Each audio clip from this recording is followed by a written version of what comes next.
I'll let you know when we're live. Yeah, and you'll need to let me know if I have a question from a member of the committee. Will do. All right, so because I won't be able to see them on the way the screen is set up.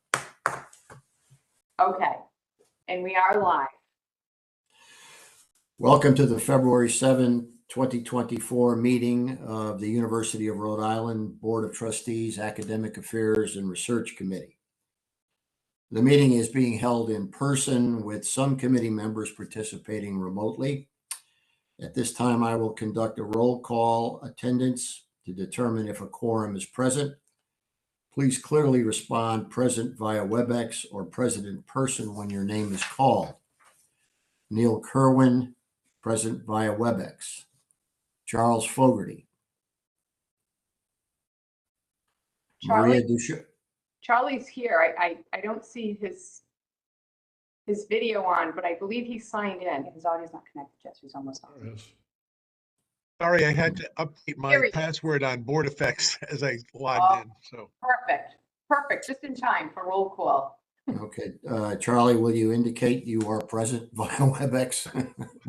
well, physically I am Neil. Otherwise, yes, I'm present. Good. Maria Ducharme.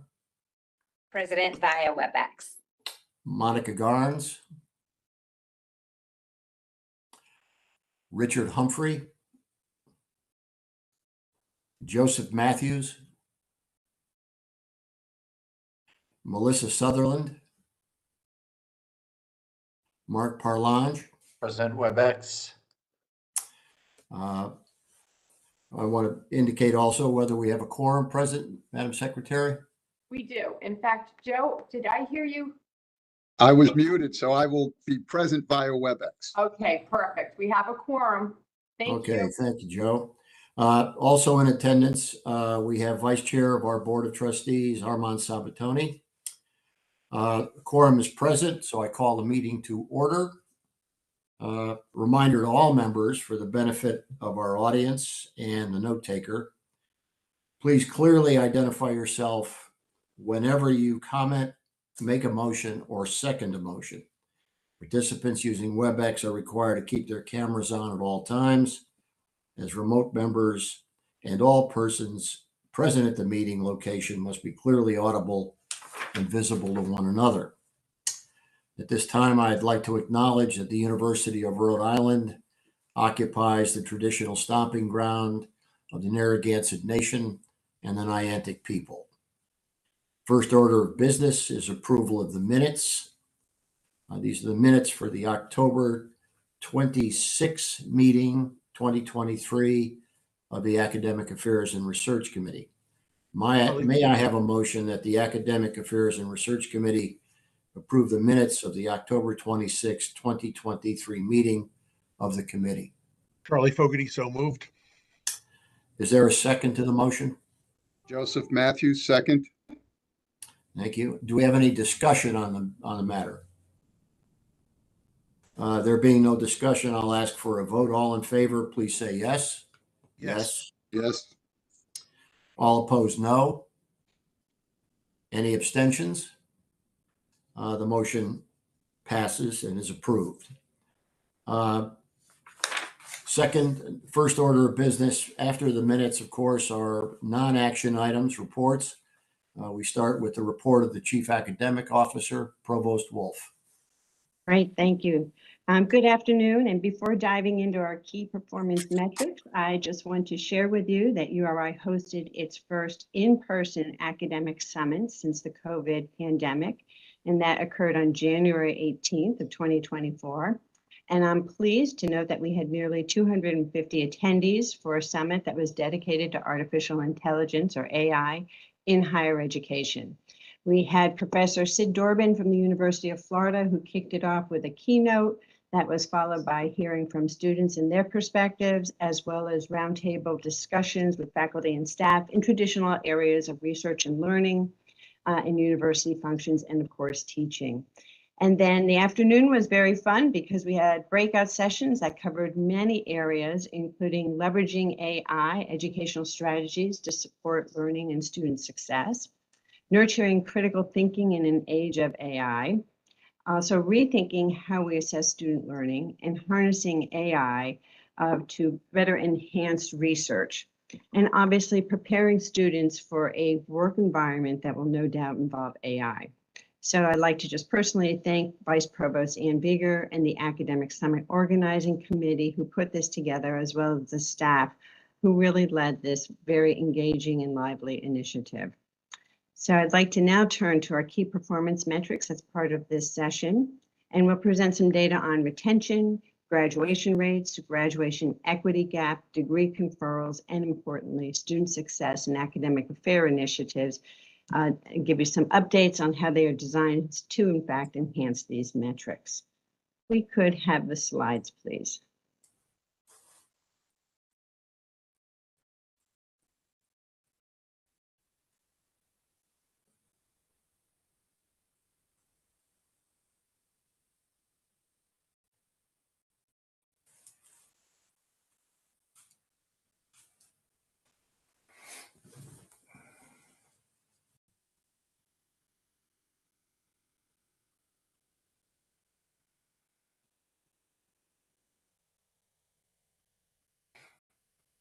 We can go up to the first slide. Thank you.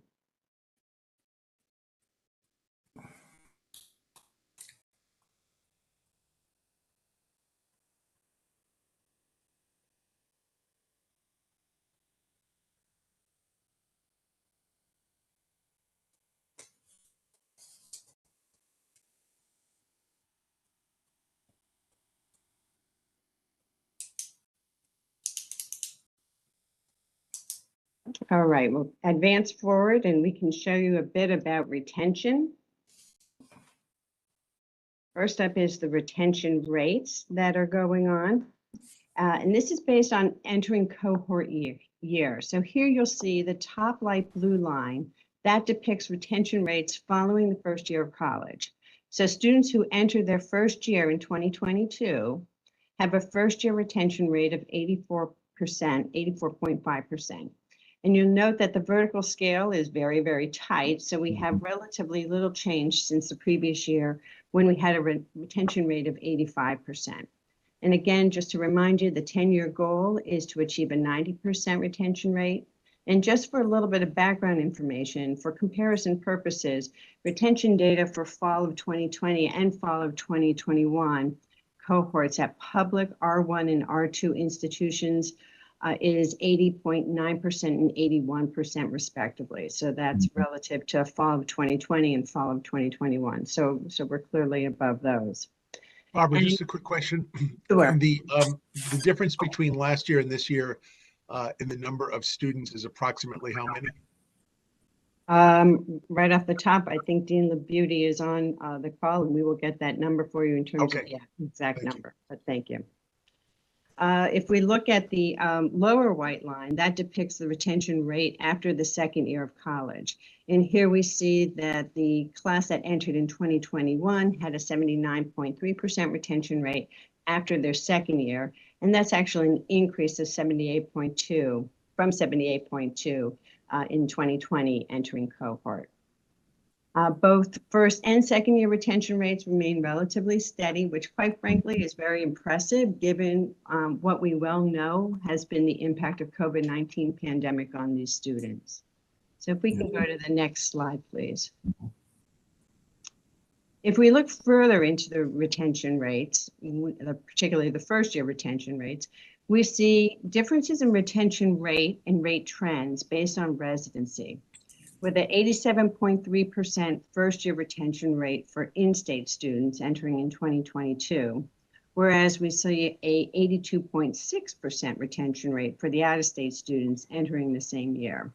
And note that in-state retention has been quite steady over a period of years, with a slight increase in the last year, whereas we see a slight decline in retention for out-of-state students. And the issue is, how do we best understand these data?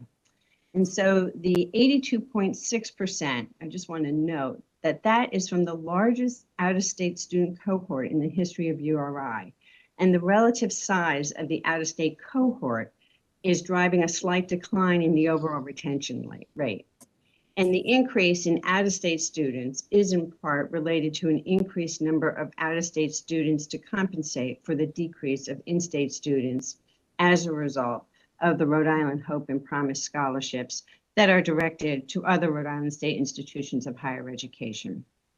So based on analysis from Associate Vice President Dean LaBeauty and his group, main contributors to the first-year retention rates for both in-state and out-of-state students include mental health and finances.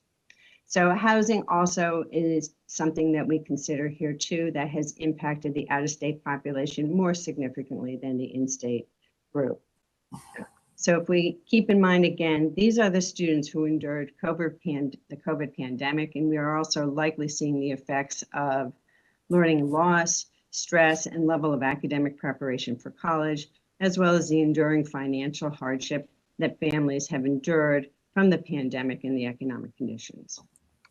So corroborating this is the fact that we have seen record numbers of individuals seeking services here at URI, at the Counseling Center, at the Disability Access and Inclusion Office, at the Academic Enhancement Center, and that includes tutoring, skill building, and the Writing Center, and services from academic advisors who have been flooded with mental health cases.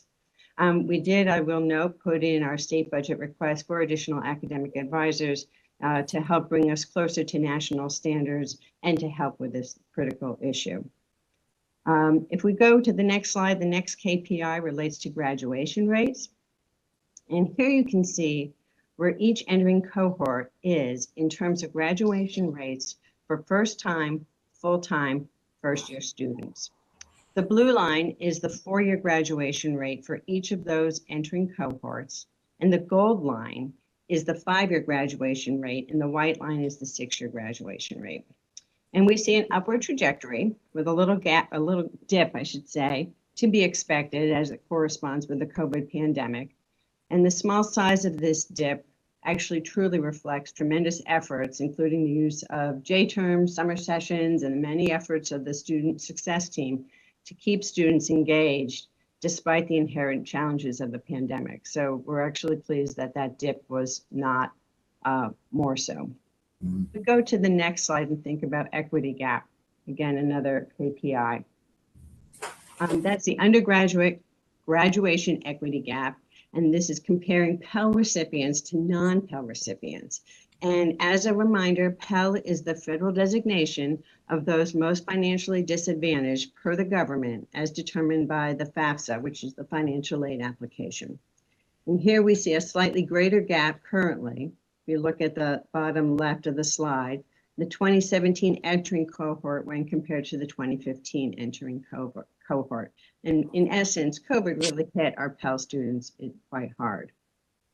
We go to slide 6. Next slide. We here can now look at the degree conferrals over time by each degree type. And we can see degree patterns impacted by COVID. You can see a little dip that happens around that 21 to 22 in each of those areas. Although we recognize that degree, they're starting to return back to pre-COVID numbers, but we do have to keep cognizant of the fact that degree conferrals are a lagging indicator and will take time to show some growth there. So if we go to the next slide, please. I'd like to now turn to both academic efforts to support student success and planned action steps congruent with our strategic plan. And we definitely have a lot going on and thinking about different things that we're doing to, again, move forward our student success efforts. One issue that we have, or one thing that we have going on right now, in fact, is we have a consultant here who is reviewing the library so we can think about how we can make our library contemporary in terms of technology, and particularly for a group of students who are in an area where they live, eat, and breathe technology every day. So that's something that we're very, very much looking forward to. We also have other things that are going on. We have the student success teams that are working very hard. And here we have, of note, engaging in a initiative with the Gardner Institute on Equity and Retention Academy at a national level. And we're very excited about this because I think that this will help, again, target particular areas of our KPIs that we can actually have an impact on. Undergraduate advising. We just launched an advising steering committee to reimagine and enhance undergraduate academic advising. I did mention we are looking to figure out how we can enhance the number of academic advisors so that we are more aligned with benchmarks of our peers. So this is very important, and also in the context of, as you just saw, the number of issues that students today are facing, particularly relative to some of the mental health issues. We also have made some changes in terms of our University College for Academic Success, and we have Dr. Kim Stack, who has been named our new executive director to oversee that area. We also have some initiatives that have grown out of the Strategic Initiative Investment Project that launched last June. And we had a project there that was proposed by Dr. John O'Leario that is called the Summer Pell Completion Grant Program. And this is actually quite exciting. It's a new initiative to help closing the equity gap in student outcomes. And it's really focused on fostering credit completion while maximizing the federal Pell funds, as well as through university support. So we're excited to see that launch. Our winter J term continues to be fairly amazing here. We've had some new initiatives out of CELS, the College of Environment and Life Sciences. Doctors Jess Adams and Erin Davis, what they did is they created a J term that really enhanced student success in timely degree completion. So they launched this, it's called a credit recovery type program. They had over 70 students, and the students were basically given the opportunity to master the skills needed in anatomy and physiology rather than repeating the class in spring and getting behind in studies. So in fact, they actually were able to stay on target with their plan of study, which is exactly what we want them to do. Then we also have the Academic Enhancement Center. And this gets back to what I was saying a little bit earlier. The Academic Enhancement Center has had over 10,000 encounters just this fall alone. That number is what we typically see in a year, not in a semester. So those numbers are up, and people are really working to make sure that we meet the needs of the students as well as we can. And this is certainly something not unique to the university here or in terms of Rhode Island, but I think universities across the country are seeing this type of increased service need. Other initiatives that are going on, if we can advance to the next slide, also relate to enhancing student success and learning outcomes. As I mentioned, we had the AI Summit, which we're very, very excited and well attended and very, very lively. We also have a new Academic Affairs AI Task Force that was recently established this past fall. We have a new joint committee on academic program review and outcomes assessment. And this is actually done in collaboration with the Faculty Senate and establishes and oversees the process for ensuring that all programs undertaken really go through a programmatic review, looking at the programs as well as the learning outcomes so that we can continue to have continuous improvement. Our winter J terms are again here this past J term that ended this past month. We had over 150 offerings. They were both in-person and remote, over 2,000 students enrolled, and that was a 19% increase over the previous year. So that's very robust. We also welcomed 3 new deans, Dr. Carrie LaPlante from pharmacy, Dr. Danny Willis from nursing, and Dr. Patrick Vivier from health sciences. So we're very, very excited to have them on board. And then we have a lot of faculty with very exciting news. And while I can't possibly name them all, I'd like to just share a few with you to give you a flavor of the exemplary and accomplished faculty here at URI to help support student success. We had Brendan Skip Mark from Arts and Sciences and Melva Trevino Pena from CELS, College of Environmental Life Sciences. They were named the 2024 Emerging Scholars by the national magazine Diverse Issues in Higher Education, which is very, very selective. We're very excited. We had 2 individuals in that cohort, and kudos to them. We have Dr. Karen De Bruin from Arts and Sciences and also the director of the honors program here at the University of Rhode Island.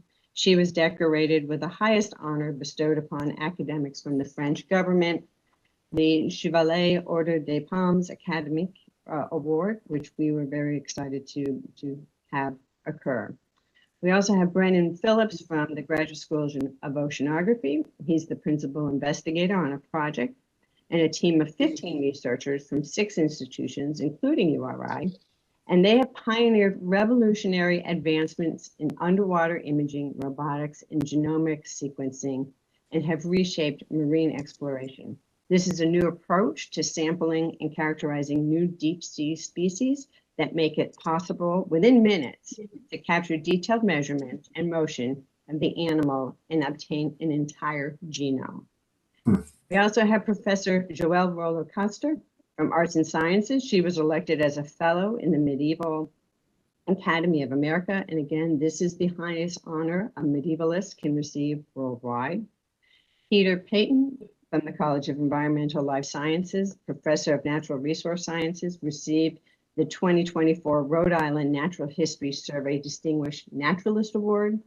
And from the College of Engineering, we have Professor Arun Shukla, who was honored with the 2023 ASME Drucker Medal, conferred in recognition for distinguished contributions to the field of applied mechanics and mechanical engineering. Associate Professor Joe Goodwill, he received a Fulbright, and Assistant Professor Ash Giri received the ASME Rosenau Young Investigator Heat Transfer Award.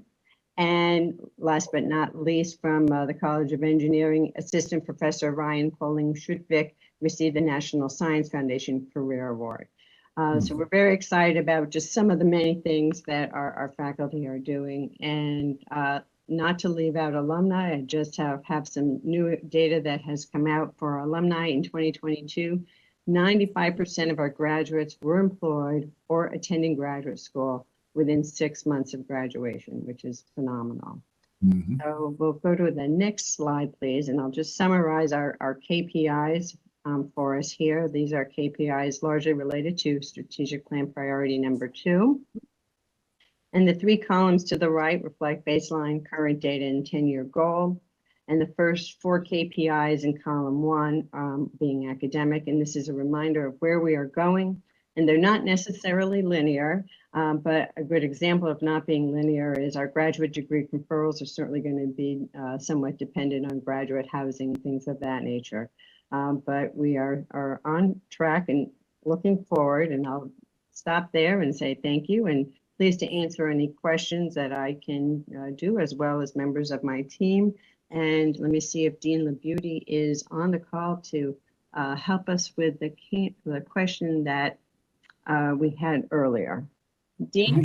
Sure. Good afternoon. The question was, what was the difference in the 0.5% in terms of the number of students, Charlie? And it's about 17 students. So you can see a fairly small number of students can move that needle up or down fairly quickly. Thank you, Dean. Thanks, Dean. Okay, I'll open now for questions for the provost, if there are any. Neil, this is Joe Matthews. Okay, Joe, go ahead. Provost, thank you for a very detailed report. I'm curious, as we are generating this data, are there particular initiatives that we're now finding are more helpful to moving the needle on these metrics? And I'm thinking particularly about retention. I hear about finances and mental health. Have we been able to segment things and decide how to best utilize our resources, or are we still developing the data to try and figure out what to do? Thank you. No, that's a great question. And our student success team has been doing amazing things in terms of student engagement and sense of belonging. I'm going to turn it over to Dean. I know that you're intimately aware of some of those activities that you might want to share here. Sure, thank you. So there are certain things, for instance, on winter J term and credit completion that we know directly ties to kind of credit recovery in the 4, 5, and 6-year graduation. So that is clear. Retention, there's certainly aspects we're working on, financial resources, We're looking at curricular obstacles. Our faculty are looking at, for instance, classes where students get a grade of, let's say, that's unproductive, so maybe a D or an F, or they withdraw. We've also been looking at everything from the holds that we have. So what prevents students from moving on, whether it's a financial hold, a discipline hold, and others, and we're reviewing those. And then we're also certainly looking at sense of belonging and sense of engagement. So the student success team has those 4 areas. One area, though, that the provost and the student success team and many of us have really connected in on is the need for advising. We've got some great examples out there of schools that really moved the needle. One great example would be the University of Cincinnati, when they took a deliberative approach to helping students make sure they have the advising support they needed. Right now, our ratios are more than double what they should be, unfortunately. And so when you're working with students that need support, first in family, certainly struggling in school, that advisor ratios, and that's one that costs money. We're actually doing a lot of work, and that's why we've engaged NACADA, which is the National Association, to come in and do a thorough review of our model to help us evolve while we're looking for that. So student success teams working on a lot of great things, but that next big chunk that I think we really need to focus on is trying to figure out how we get those advising resources needed to really help move the needle as other schools have. Okay, thanks, Joe. Thanks for that question. Let me just follow up a little bit on the advising issue and sort of a crosswalk with what Barbara started with. During the summit, Barbara, was there much attention paid to how AI will change our ability to diagnose student issues in ways we don't currently, or diagnose them in the sense of how we would match it with services like Dean just mentioned, advising?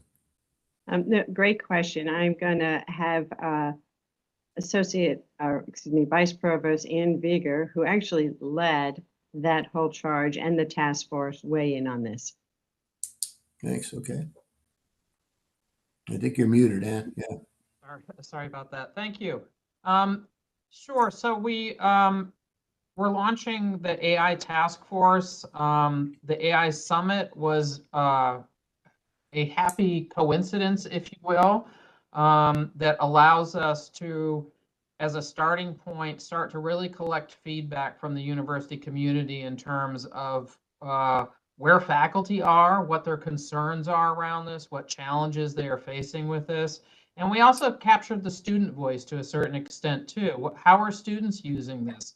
What is their familiarity with it? And we've learned that students really need to be educated on AI as much as the faculty do as well. So going forward, really, we need to have a two-pronged approach. We need to look at how we infuse increased awareness and understanding of AI into the student curriculum, while at the same time looking at both university functions, but also certainly how faculty are engaging and teaching with students, especially in the realm of writing, to ensure that we preserve academic integrity, but also really are preparing students for a world in which AI is really going to be a key part of the way many things are done going forward. So we're forming subcommittees on research and on teaching and learning and on university functions, welcoming new members of the community to join those, and we'll be holding a number of community forums.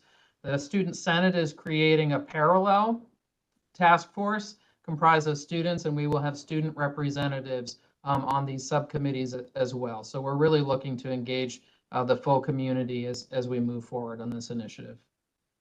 So Ann, would student success in something as specific as retention be an element in the task force's work? It is, absolutely. We have representatives from Student Life and from the Academic Enhancement Center, for example, who are looking at a variety of ways. You know, for example, if students are struggling in classes, how can we use AI-powered adaptive learning to be able to target specifically areas where a student needs additional support, in a kind of a 24/7 type of scenario that we're not necessarily able to do with tutors in place in an academic enhancement center. So absolutely. Well, that's very helpful. I mean, I think knowing what I've learned over the years about the availability, the timely availability of advising and properly focused advising, if you're able to succeed on both these efforts, getting the workload, caseload of advisors down to something reasonable, and then with these diagnostic devices and intervention devices that AI is generating, with extraordinary speed. I can't help but think that 90% rate is well within reach. Any other questions for the provost on her report?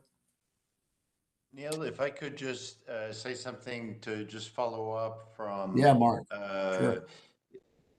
the answer that Dean Labouty gave. It's interesting. For example, in arts and sciences, we have 800 students per one advisor, and I think Dean would tell you the optimal ratio is 270 students per one advisor. So I'm just preparing, for talking to the Senate Education Committee this afternoon. This is an important part of our budget ask that we get 20 more advisors at the University of Rhode Island, and we need that help. This will be an important push for the budget for URI. Yeah. Can I ask one additional question, probably for Mark as well as Barbara? We've heard really since I joined the board about the fact that URI does not participate in some of the student scholarship programs that the state provides for those enrolling at RIC and at CCRI. Has there been any recent attempt, we've heard of others, is there any indication that the state might alter its position on these and provide those scholarships to URI students as well? No, and there is no plan, Neil, at the moment by the state to do so. I think it's important to just remind, and Dean can give you the exact numbers, but essentially, our friends at CCRI have seen about, Dean, and I'm looking at you, so just nudge your head if it's okay what I'm saying, about 1,000 more students actually starting at CCRI per year. Yet, interestingly, we still are at that 365 transfers from CCRI, people completing and actually going to URI. So that's actually too bad, and that's a pity. And it's clear, and we saw it in how we estimate student numbers for next year, that we're expecting to see more students from in-state not come to URI, which is, again, a pity because we offer the options, the diverse peer group, but the options to really go right away into engineering, to do undergraduate research in the College of Health Sciences, College of Environment, to participate in. I look at our nursing program, which is the best in the galaxy, and similarly with our pharmacy. I have to mention we have all our deans there, so it's really in the long run, it's not good for the state of Rhode Island. So if I could follow that up, just a little bit of data. In fall of 23, we had 404 admitted URI students attend RIC or CCRI instead. And of that group, 54% were from historically underrepresented groups. So we're seeing that impact as well. So could you remind me again what the logic is at the state level for URI not being a participant in those programs?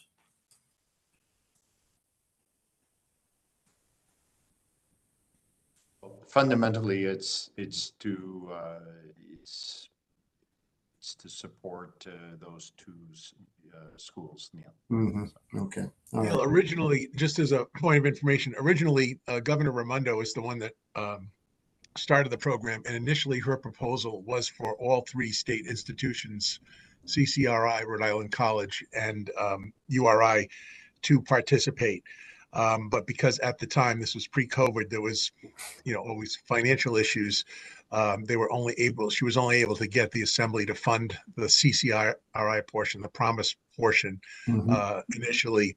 And then more recently, Rick was able to get their proposal in. And I think a lot of that had to do with Rick's kind of free fall in enrollment and stabilization and concern about what was happening. But originally the proposal was that it would affect all 3 schools, but because of the cost involved at the time, the assembly was only able to fund 1 and now 2.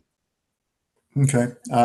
Well, I mean, this is an item I think the Academic Affairs and Research Committee should keep active on its agenda. Not that we have any power to do anything at the state level, but I think we ought to make the full board aware of it as often as we can and see if we can, help you make a convincing case that it is in the best interest of the state for URI to be part of that program. Okay, if no other questions for the provost, we also have the report of our chief research officer. So, Bethany, are you ready to go?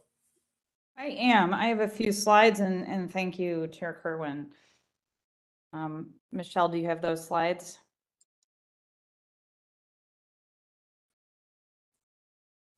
Excellent. Checking to make sure. Yes. They come Yep, up. great. Excellent. Okay. Well, you heard about our absolutely outstanding faculty from our provost, and it's just a delight to follow on her report, because I really want to emphasize, as I always do when I show these sort of graphics of the state of research at URI, that this work is being done across our university by a number of really talented faculty. So I'm truly just here to steward and elevate their academic and research excellence. And as you can see, we continue on a healthy trajectory. So this is our FY24 funding. So we're about mid-cycle through the year. We're ahead of where we were last year at this time. And we've got about a total of 79 million in research expenditures. As I've also emphasized in the past, one of the things that this view continues to show is really the health and diversity of our funding portfolio across the university. You can see, just without even reading the key by the different rainbow colors, that our funding is coming in from a number of different agencies, including Department of Commerce. These are typically large NOAA awards. DHHS, which includes the National Institute of Health, the National Science Foundation, the Department of Defense, USDA.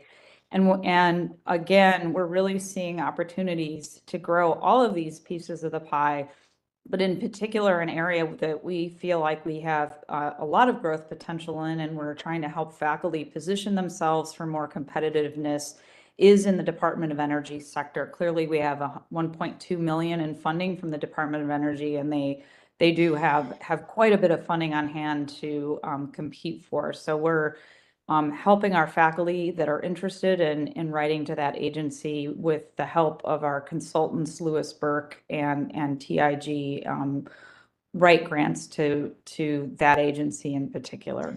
Next slide. This is the view of the distribution of funding to college. Again, this is awards to date, and you can see that the Graduate School of Oceanography has a large portion of this pie. Again, the Graduate School of Oceanography includes our tenure track faculty in oceanography, but it also includes the Coastal Resources Center, that is a what we call a soft money research shop. So these are folks that are funding their salaries on research expenditures.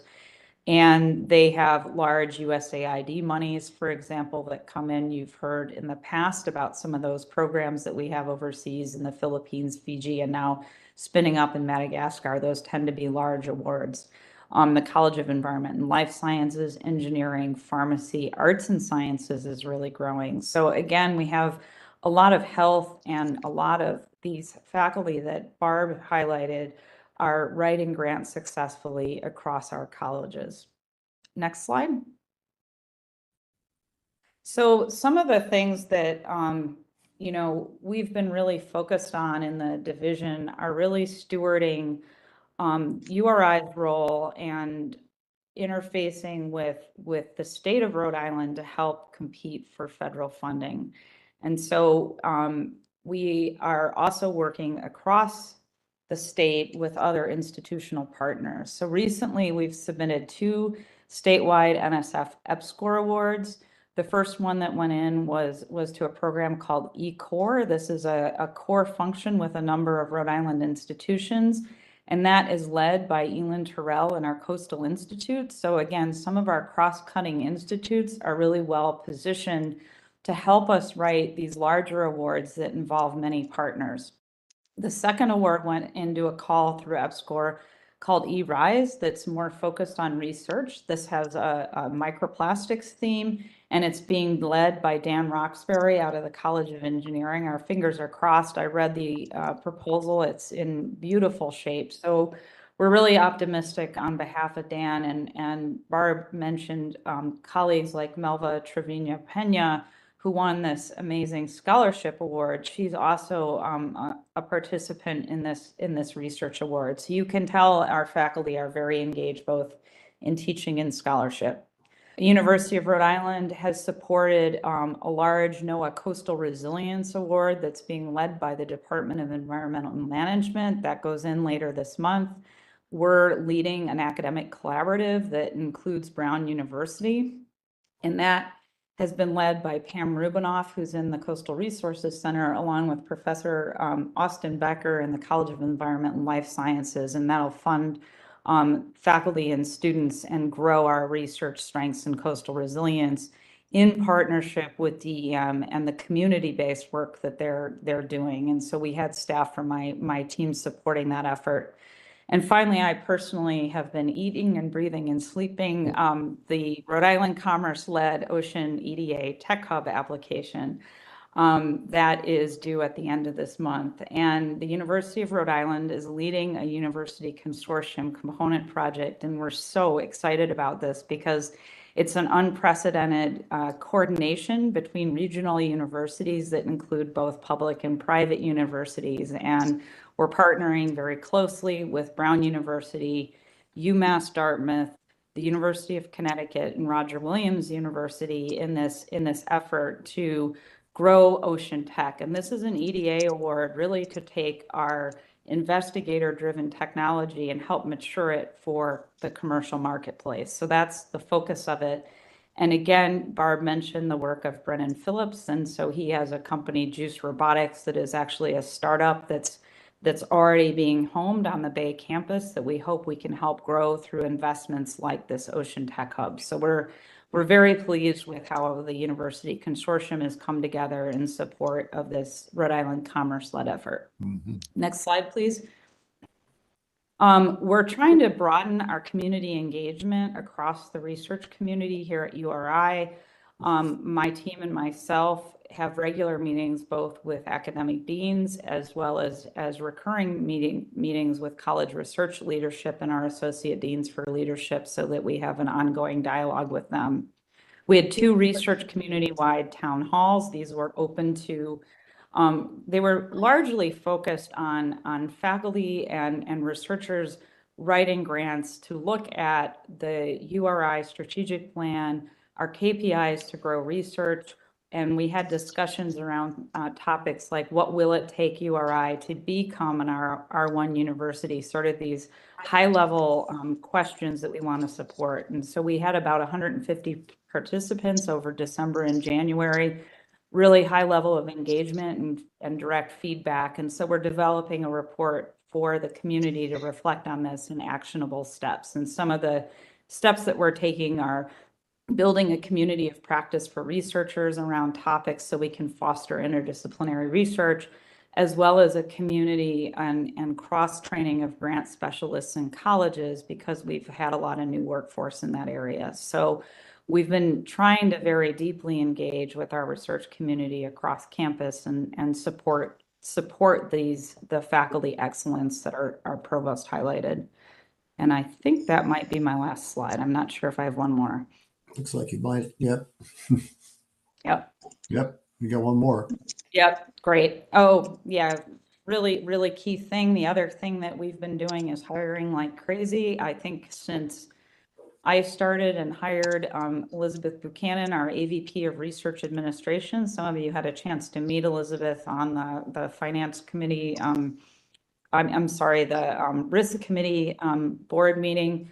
But since she's come on board, I think we've had an open search pretty much continuously since she started. So we've hired into key leadership roles. We have now hired a director of research security, a director of research integrity, an associate director of pre-award.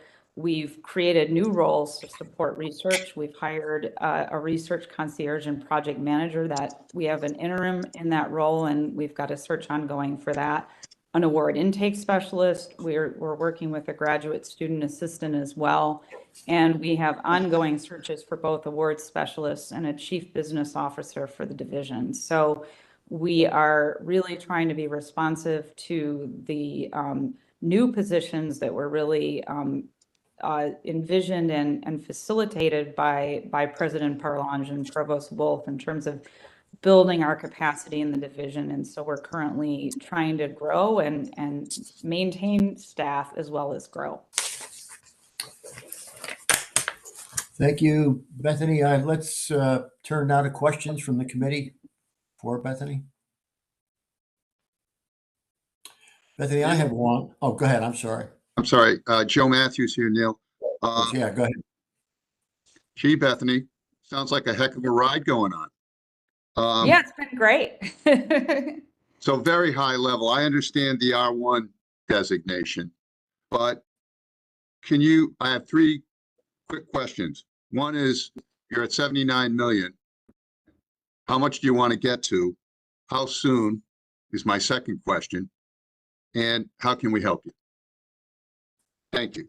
Yeah, Joe, those are great questions. And I think I will confidently say that I have great partnership across campus for desire to grow this research funding and for most of our academic deans, especially as we go into incentivized based budgeting where they will be receiving the benefits through what we call indirect costs that's flow back from the agencies to support our research. So I think directed support for, research both in the colleges and at the sort of central services level, things that we need to have in place, animal care, research security that are really foundational centrally, as well as sort of the staff that can support, high level coordination on large grant efforts. Those are really heavy lifts for any individual faculty. So that's something that I've been looking at, is to continue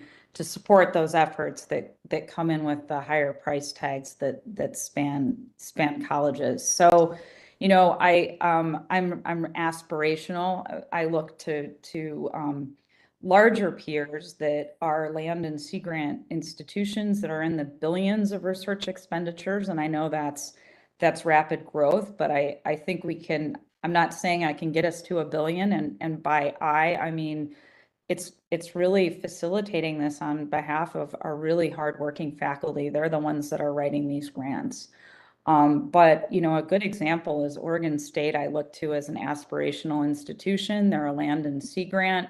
They have a really large research unit, and I think that there's lessons to be learned from talking to my peers at those institutions and looking at some of the things that they've put in place to help their faculty. Okay. So Joe, you were looking at what's the number we'd like to hit by the end of the year? Well, manage our expectations and call upon us for how we can help be a part of the success is what I'm interested in. I mean, you must have like a 3 or 5 year plan of where I understand you're building the airplane while you're flying it. I get that part, but help us. Yes. Thank you. And Joe, if you'd give me the grace maybe to sort of look at KPIs maybe for our next report in terms of, the trajectory of I've shown that data in the past, but sort of where we've been and how we're growing and keeping that curve on the upward slope and what I think are reasonable 3, 5, and 10-year targets. Thank you. Good. Other questions for Bethany?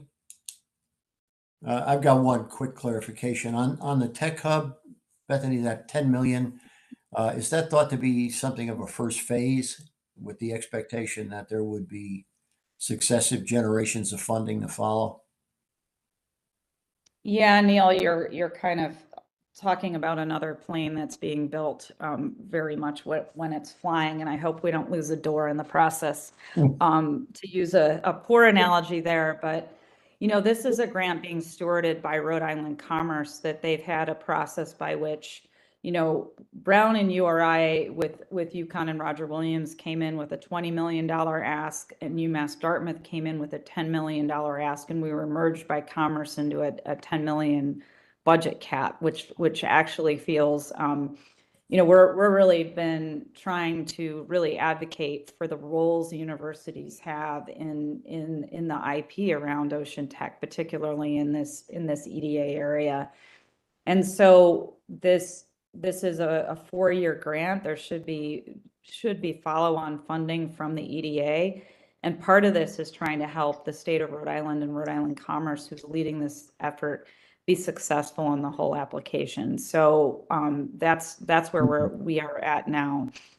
Yeah, and of course, if you're successful, there'll be unanticipated spin-offs that could lead to all kinds of different directions. So, like Joe, I mean, we just want to be able to support you any way we can.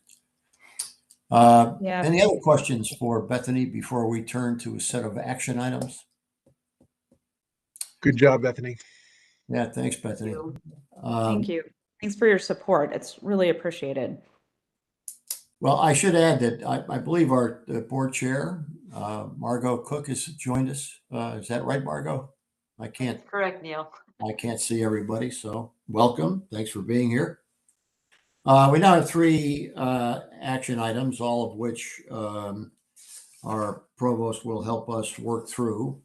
One is to grant tenure to an incoming dean. So, Provost Wolf, will you lead us through this? Sure, thank you. Our first up is Dr. Vivier, who is actually on the call here. He most recently held the position of Professor of Public Health and Community Medicine, Professor of Pediatrics, and Interim Chair of the Department of Public Health and Community Medicine at Tufts University School of Medicine in Boston. And prior to joining Tufts, he was Professor of Health Services, Policy and Practice at Brown University. He has a bachelor's degree in medical anthropology from Brown University, an MD from Brown University Program in Medicine, and a PhD in the Department of Health Policy and Management from Johns Hopkins University. He is a noted public health education leader, scholar, and pediatrician. He was the founding director of the Hassenfeld Child Health Innovation Institute in Providence, and he has extensive experience in establishing and leading several interdisciplinary teams across Brown University School of Medicine and Public Health and clinical settings such as Hasbro Children's Hospital and Women and Infants Hospital. He is widely published with over 70 scholarly papers in peer-reviewed professional journals, and he has a sustained history of collaborative and independent grant funding from an array of foundation, state, and federal agencies. So he is presented to you for the appointment as professor with tenure. Thank you, Provost Wolf. Welcome, Dr. Vivier. And now I'll ask for a motion that the Academic Affairs and Research Committee recommend that the University of Rhode Island Board of Trustees approve the granting of tenure effective January 8, 2024 to incoming Dean of the College of Health Sciences, Dr. Patrick Vivier, who has met the requirements for tenure at the University of Rhode Island as recommended and presented in the enclosure. Charlie Fogarty, so moved. Thank you, Charlie. Is there a second? Maria Ducharme, second. Thank you. Is there any discussion on the motion? Hearing none, I'll ask for a voice vote. All in favor, please say yes. Yes. Yes. All opposed, no. Any abstentions? If not, the motion is approved unanimously, and we formally welcome our new dean to the University of Rhode Island. Now, the second is also an incoming faculty member, and Barbara, I think you'll present us with credentials for her as well. Great. Dr. Oda is a professor of practice at the School of Marine and Environmental Affairs at the University of Washington. He is also the director of the Nippon Foundation Ocean Nexus Research Center, Earth Lab at the University of Washington. He is a Bachelor's of Science, a Master's of Science, and a PhD, all in anthropology from the University of London, and also has an Executive Master's of Public Administration from the University of Washington. Dr. Oda is a social anthropologist who has specialized in the study of coastal communities and marine conservation, specifically the relationship between people in the ocean. So it makes a very nice relationship with the ocean state here. He was a policy research fellow in the Ocean Policy Research Foundation in Tokyo, Japan. He is widely published in peer-reviewed journals, including Nature, and his work has been translated to public access through media coverage, including Newsweek, The Conversation, CBS News, and The Washington Post. And his current efforts on the Ocean Nexus program are funded through a 10-year, $35 million grant from the Nippon Foundation. So he's being presented for appointment as professor with tenure. Thank you, Provost Wolf. May I have a motion that the Academic Affairs and Research Committee recommend that the University of Rhode Island Board of Trustees approve the granting of tenure effective April 1, 2024 to Dr. Yoshitaka Ota, who has met the requirements for tenure at the University of Rhode Island as recommended and presented at the enclosure. Charlie Fogarty, so moved. Thank you, Charlie. Is there a second to the motion? Joseph Matthews, second. Thank you very much. Is there any discussion on the motion? Okay, hearing none, I'll ask for a voice vote. All in favor, please say yes. Yes. Yes. All opposed? Any abstentions? The motion is approved unanimously, and congratulations to Dr. Ota. The third action item is an organizational change that's being proposed within the College of Arts and Sciences. And once again, I'll ask Provost Wolf to present that proposal. Thank you. This action item requests approval for an organizational change that will integrate public relations with the journalism department, thereby creating a new department of journalism and public relations. So combining them or integrating them. The structural change evolved from an academic program review, and it's supported both by the faculty and the dean. Okay. Can I have a motion that the Academic Affairs and Research Committee recommend that the University of Rhode Island Board of Trustees approve an organizational change creating the Department of Journalism and Public Relations as recommended and presented in the enclosure? Charlie Fogarty, so moved. Thank you, Charlie. Do I have a second?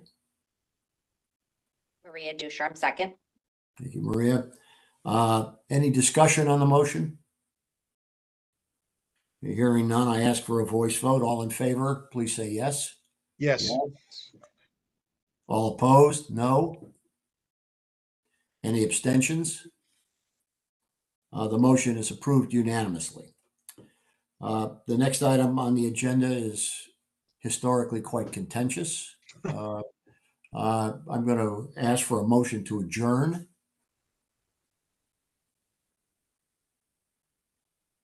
Or we could stay here forever. Adjourn, Maria Ducharme. Okay. Second, Joseph Matthews. We have a second. Is there any discussion on the motion? Okay, we'll note in the minutes that there was laughter on the motion. And so hearing none, have a voice vote. All in favor, please say yes. Yes. Yes. All opposed? No. Any abstentions? Okay, the motion is unanimously approved. Thank you, everyone, for attending. Very productive meeting, very informative. Special thanks to our provost and our chief research officer. Dean Labuti, good